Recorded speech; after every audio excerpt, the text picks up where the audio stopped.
Apa adanya aja nih, apa adanya. Sesuai dengan fakta-fakta aja. Oke, yang berikutnya. Rekaman CCTV diputar di pengadilan tanpa uji digital forensik. Betul apa tidak, Bang Ai? Rekaman CCTV itu, betul ya? Betul.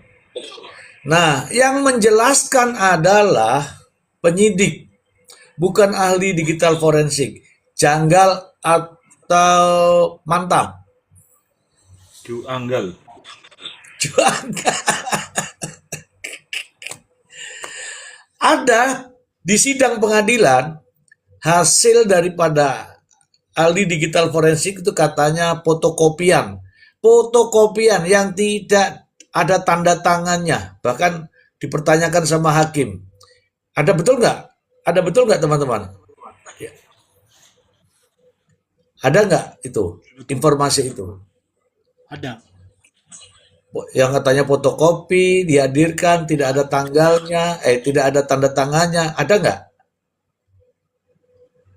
Ada ya, ada. Kalau itu sudah sesuai prosedur atau janggal?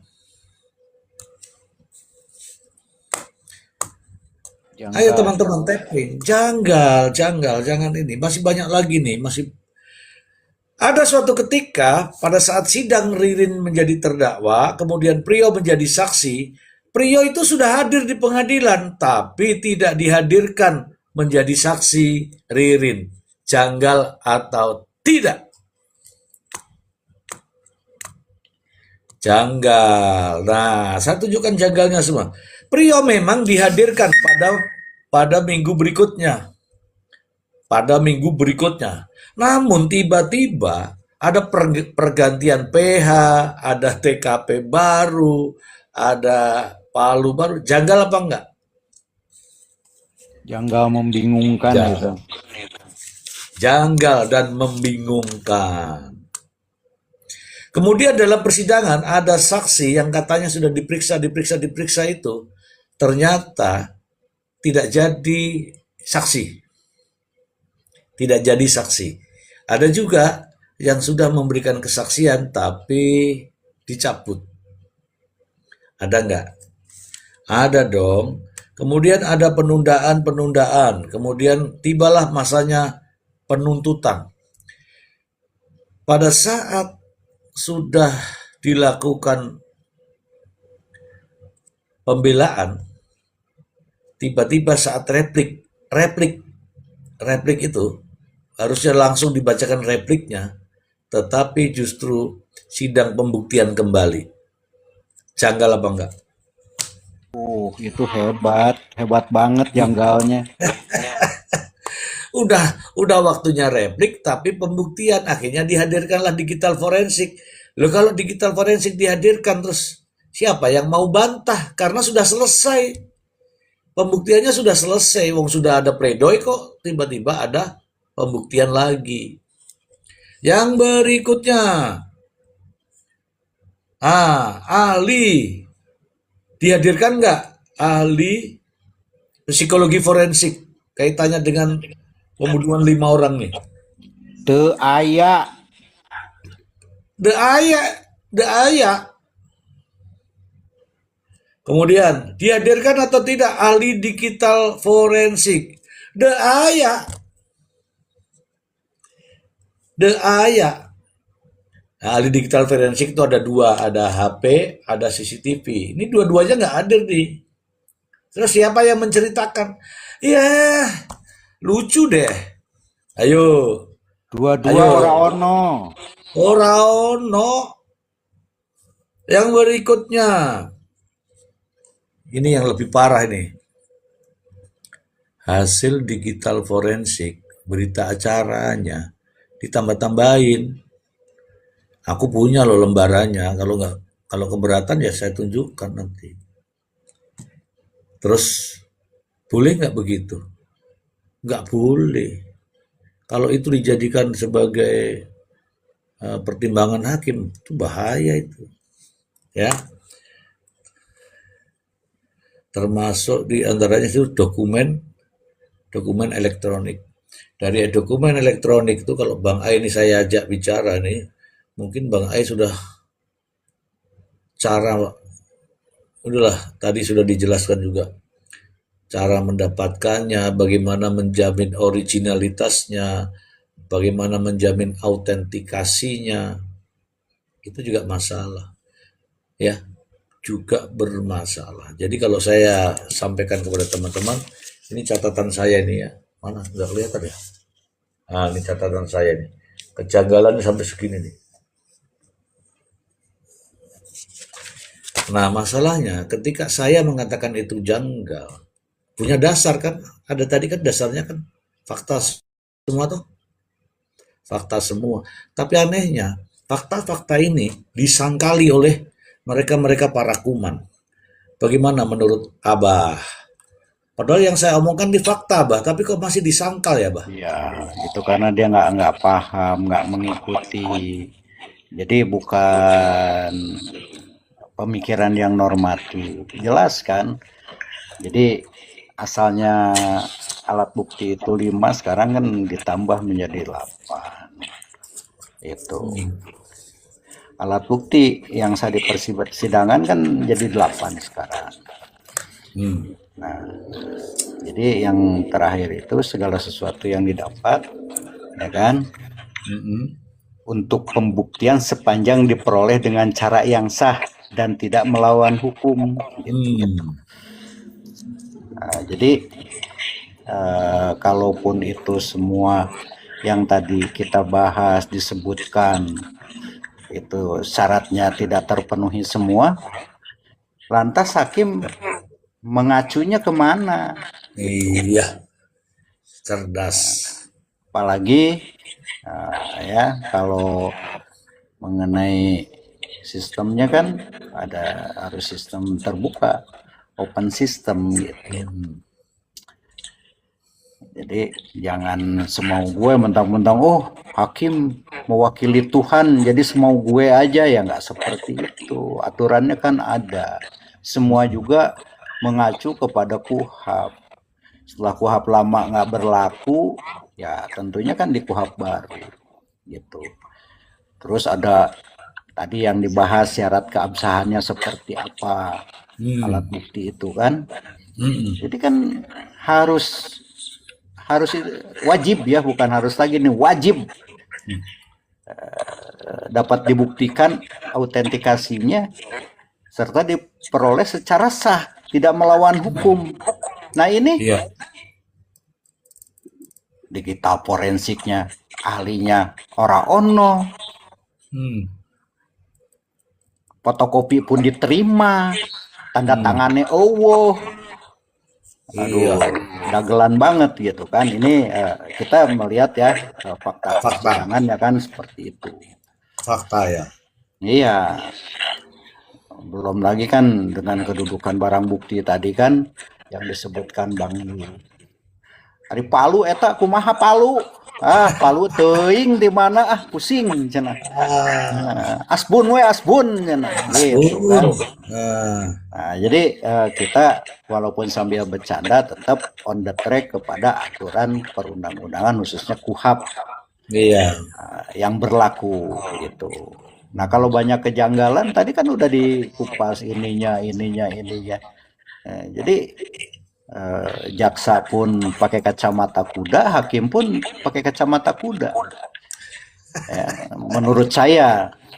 Jadi tanpa mengindahkan syarat-syaratnya gitu.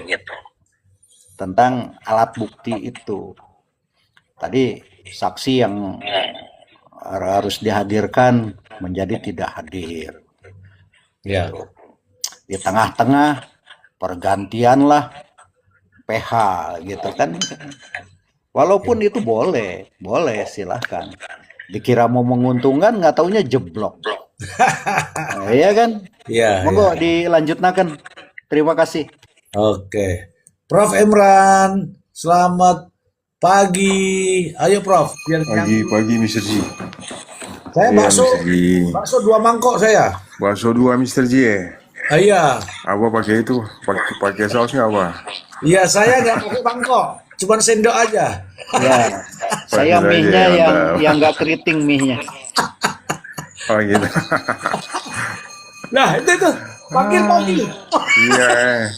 Bang. Bang, hati-hati bang, ada begal bang. Oh, nggak jadi ya. Kasih tahu itu penjual. Bang apa kabar bang Iya, malam, abah. Bang Nelson, Mr. G. Malam, Prof. Iya. Saya Jadi nitip memang apa Motorola bisa namanya? apa, Prof? Dicek tuh yang Oh, jual yang Motorola pegang ya. HT gak? Oh iya benar.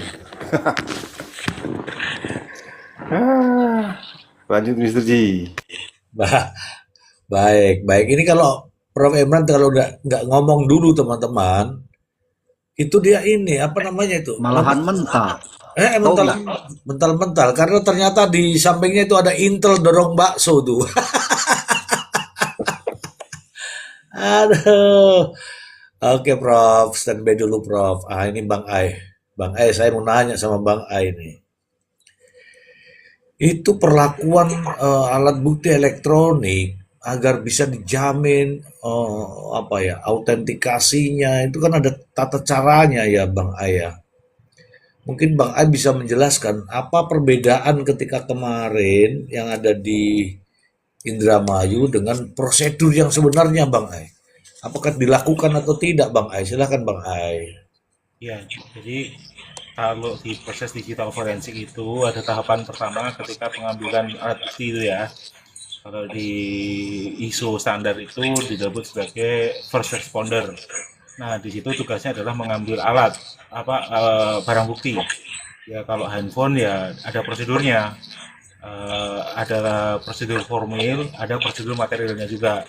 Nah, di sisi formilnya ya seperti BA Sita, surat penyitaan dan sebagainya itu harus dipenuhi. Kemudian dari sisi material, misalkan kalau handphone itu harus dilakukan flight mode pertama itu supaya apa? Supaya tidak terhubung ke jaringan lagi. Kemudian di-seal, disegel, kemudian dikirimkan ke puslapor. Kalau di CCTV, unitnya diambil, disegel, diprotek. Kalau misalkan unitnya hard disk ya dimasukkan ke uperdam supaya ketika dikirim ke puslapor hard disknya nggak rusak, kena goncangan dan sebagainya. Nah itu unitnya yang dibawa ya. Kemudian sampai di puslapor baru dilakukan proses analisis oleh laporan. Nah kalau di HP maka dia pertama di cloning. Begitu juga dengan semuanya pasti di cloning dulu ya, di cloning, dibuat fingerprintnya. Nanti sebagai tanda ini adalah version ya, pertama kali versi yang sebelum diapa-apain. Nah, kemudian diekstrak, di fingerprint lagi, kemudian dianalisis isinya, di fingerprint juga di tiap-tiapnya. Kemudian baru dilakukan analisis berikutnya. Misalkan kalau hasil ekstrak celebrate ya dianalisis ini ada isinya apa, dianalisa apakah sesuai nggak dengan inian penyidikan atau mendukung penyidikan nggak. Kalau misalkan CCTV ya kemudian dilakukan proses berikutnya. Contohnya kalau CCTV-nya gelap, perlu bisa nggak dilakukan perbaikan kualitas videonya, di enhancement, diterangkan dan sebagainya. Begitu, Mister. Iya benar. Apa sebenarnya tugas penyidik terhadap bukti-bukti elektronik itu? Apakah bisa langsung melakukan pengujian digital forensiknya atau dikirim ke ahlinya? Silakan. Ya, biasanya penyidik tidak bisa ya melakukan itu karena kan itu proses pendidikan panjang ya, baik secara akademik maupun secara profesional karena ada sertifikasinya juga. Nah, biasanya apa yang bisa dilakukan penyidik adalah dia ngambil sertifikasi sebagai first responder. Itu boleh, banyak dilakukan juga gitu. Jadi mereka ngambil sertifikasi first responder sehingga mereka ketika melakukan pengambilan alat bukti digital itu mereka tahu prosedurnya. Nah, itu bisa diambil. Tapi untuk melakukan lebih lanjut analisis, mereka serahkan ke puslapor dalam hal ini ya, yang berwenang di kepolisian kita. Oke. Kalau sudah ada hasilnya, Bang Ai, apakah mungkin bisa saya bacakan di depan pengadilan, Bang Ai? Ya, terkait dengan hasil, biasanya hasil laporan itu terlalu teknis ya terhadap disiplin ilmu masing-masing. Jadi kalau kedokteran ya nanti ngomongnya bahasa kedokteran. Bisa disebut tulang C3 ya. Orang siapa yang tahu tulang C3 gitu kan? Yang tahu adalah dokter. Nah, nanti dokter menjelaskan tulang C3 itu di mana posisinya, apa nama bahasa ininya, kira gitu ya. Nah, sebelum itu kan Iya. digital forensik, ada istilah-istilah teknis yang mungkin dipakai oleh forensik. Apa itu ekstraksi? Nanti kalau diterjemahkan sama kata-kata ekstraksi diterjemahkan oleh orang laborat kimia, dipikirnya adalah mengekstrak buah atau mengekstrak sayur, kan gitu kan, ini kan takutnya kan. Nah, beda dengan ekstraksi yang dimaksudkan oleh orang digital forensik yang mobile forensik. Nah, istilahnya sangat spesifik ya. Nanti itu yang hanya ahli ya yang bisa menjelaskan, supaya bisa dibahasakan lebih mudah dipahami oleh orang lain yang tidak punya literasi terkait dengan ilmu tersebut, yaitu hakim, jaksa dan sebagainya yang tidak pernah belajar apa itu digital forensik. Nah, nanti diterjemahkan oleh ahli digital forensik. Begitu, Mister. Tadi kok menyebut kalimat-kalimat ekstraksi. Ya, Bang tadi nyebut kalimat ekstraksi ya. Ya, Apa bedanya dengan kontrasepsi? kalau kontrasepsi itu kontra itu berantem, Mister. Loh, Orang itu yang ada yang ditulis di pinggir jalan. Kontrasepsi aman dan nyaman. Nah, itu apa, Wi? kalau kontra itu bukannya suka berantem, Mister. Iya, itu kontra. Tapi kalau langsung sepsi itu alat KB, Bang Ai. Saya pikir kontra seksi, Mister. Iya, itu mah KB, Mister. Wah, pinter nih KB. Jadi teman-teman, makanya kita itu tidak tahu. Hakim pun tidak tahu. Hakim itu tidak tahu yang namanya ekstraksi digital forensik. Ya, itu tidak tahu. Makanya yang datang ahlinya.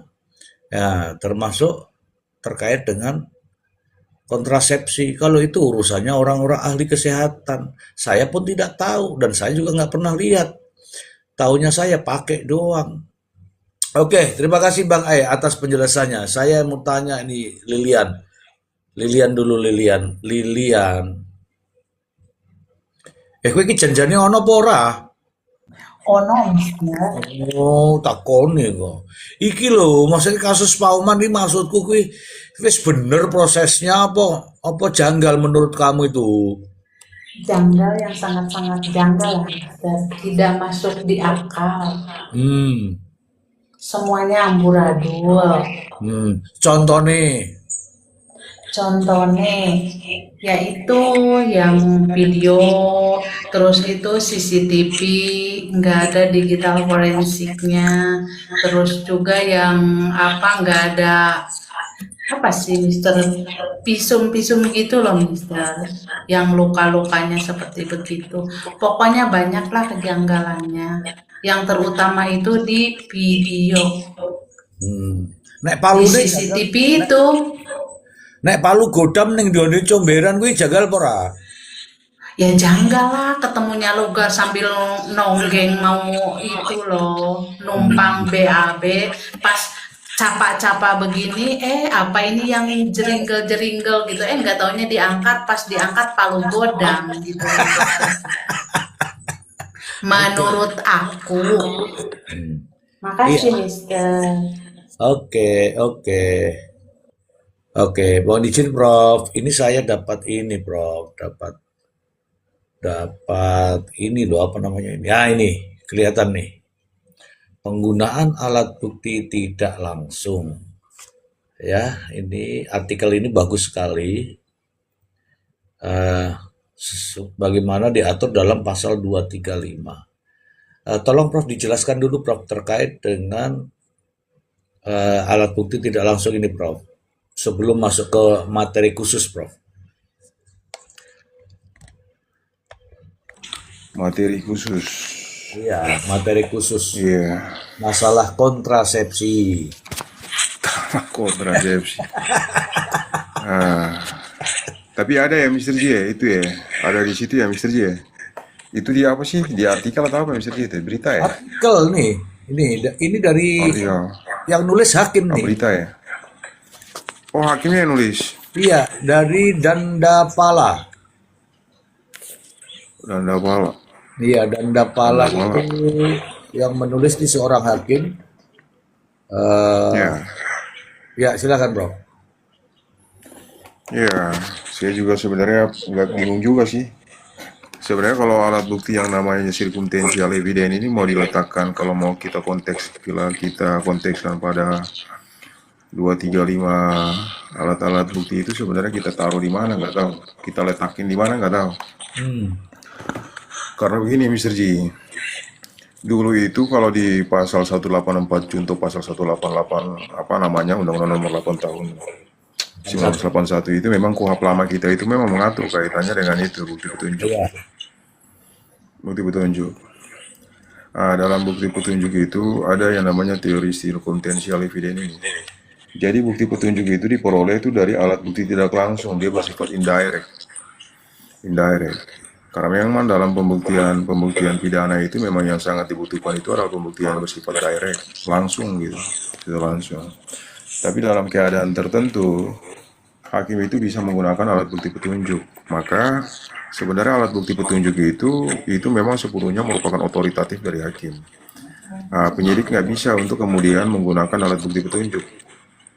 Konsekuensinya memang kalau alat bukti petunjuk itu nggak ada berita acaranya. Nggak ada berita acaranya. Kalau di KUHP Belanda itu sebenarnya ada. Kalau KUHP Belanda itu dia sama dengan alat bukti kita sekarang ini. Namanya kalau nggak salah tuh disebutnya tuh even warning for the written. Dia sama dengan alat bukti pengamatan hakim sebenarnya. Kalau kita baca Lord for the Ring KUHP Belanda itu sebenarnya. Dan memang begini Mr. G, itu memang diatur. Tapi dalam KUHP kita sekarang ini, KUHP 2025 ini sebenarnya nggak diatur Mr. G. Itu masalahnya Mr. G. Kalau misalkan kita konteksan pada pengamatan hakim itu sebenarnya kalau kita baca beberapa literatur itu karena memang dia nggak dirumuskan secara normatif di dalam ketentuan perundang-undangan, jadi itu dia semacam dia hanya bersifat asesor evidence, sifatnya itu begitu. Itu yang jadi masalah, apalagi dalam konteks pembunuhan. Pembunuhan ini kan sebenarnya sesuatu yang harus pembuktiannya itu pembuktian yang cukup signifikan gitu lah ya.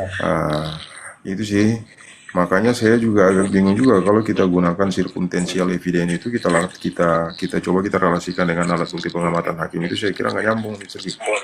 Iya.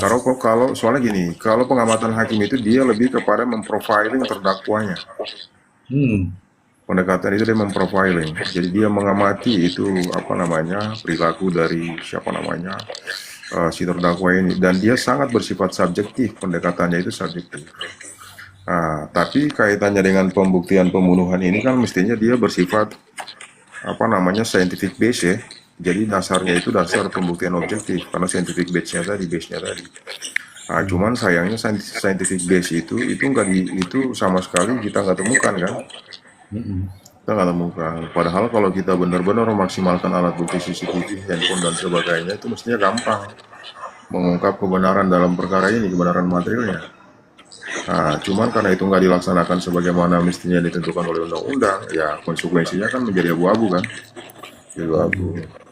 Itu, maka saya secara pribadi sebenarnya saya nggak setuju kalau misalkan bukan nggak setuju, tapi saya tidak sependapat bahwa hakim menggunakan circumstantial evidence itu lalu kemudian dikontekskan seolah-olah itu bisa digunakan dalam pengertian pengamatan hakim. Itu dua hal yang berbeda masalahnya Mr. G. Yep. Kalau kita baca 188 itu, kalau dulu kalau kita baca 188 KUHP lama itu sebenarnya ada dua persesuaian, namanya itu probative evidence namanya. Probatif, ada dua persesuaian pertama itu adalah apa? Adanya satu fakta dengan fakta lainnya yang membuktikan adanya perbuatan telah terjadi tindak pidana. Fakta yang kedua itu bahwa pelaku lah yang telah melakukan tindak pidana sebagaimana yang didakwakan. Itu sebenarnya. Itu. Tapi dalam itu memang ada penjelasannya, Mr. G, pada 188. Tapi kalau di KUHP sekarang kan nggak ada penjelasannya. KUHP sekarang nggak ada penjelasannya. Jadi itu sebenarnya ya. Saya terus terang saya tidak sependapat lah, saya nggak sependapat sih. Itu sih Mr. G. Oke, Prof. Saya bacakan saja ke kesimpulan. Ini hakim juga sendiri yang nulis. Eh,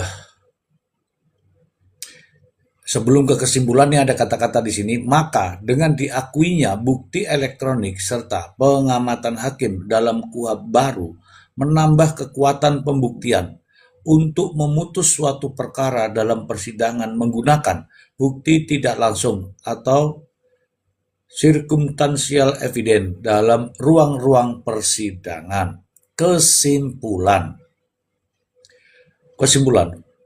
Penggunaan bukti tidak langsung circumstantial evidence dalam hal pertanggungjawaban pidana dalam sistem peradilan pidana Indonesia seperti terlihat dalam kasus terdahulu yang terlihat dalam kasus Jessica Kumala Wongso menimbulkan berbagai tantangan dan risiko hukum meskipun dapat menjadi alat penting dalam kasus-kasus kompleks di mana bukti langsung sulit diperoleh. Penggunaan bukti tidak langsung harus dilakukan dengan sangat hati-hati untuk menghindari kesalahan penghukuman. Nah, ini yang harusnya dilakukan oleh hakim di Indramayu. Saya bacakan nih. Penggunaan bukti tidak langsung harus dilakukan dengan sangat hati-hati untuk menghindari kesalahan penghukuman. Saya setuju. Gini, Misri, saya tambahkan jadi. Ya. Jadi sebenarnya dalam 188 KUHP lama itu memang ada dua hal. Ada ya kalau di ayat di ayat 1 itu tadi saya sudah jelaskan ya. Saya jelaskan kaitannya dengan apa namanya persesuaian itu harus bisa membuktikan isu yang sedang diperiksa.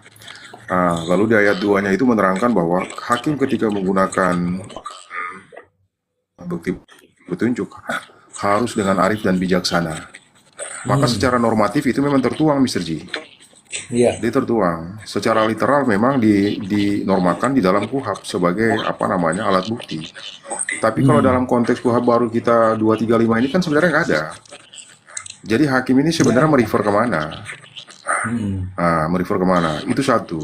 Yang kedua yang menjadi kontradiktif itu dengan kasusnya dalam pertimbangannya sendiri. Kalau misalkan kasus ini kita mau komparasikan dengan kasus Jessica, itu dua hal yang berbeda. Kendati pun sama-sama didakwa dengan pembunuhan berencana. Tapi secara kontekstual itu berbeda, Mr. G. Jessica itu waktu itu ada di tempat, artinya dia ada di lokus-lokusnya dan tempusnya itu sama gitu loh, Mr. G. Tinggal perbuatannya aja yang dibuktikan. Persoalannya tidak ada yang namanya eyewitness dalam kasusnya Jessica itu. Tidak ada saksi mata yang melihat langsung bahwa Jessica itu memasukkan racun ke dalam gelasnya si Mirna itu. Maka pendekatan yang namanya pendekatan circumstantial evidence itu menjadi sangat relevan. Karena memang dia ada di situ.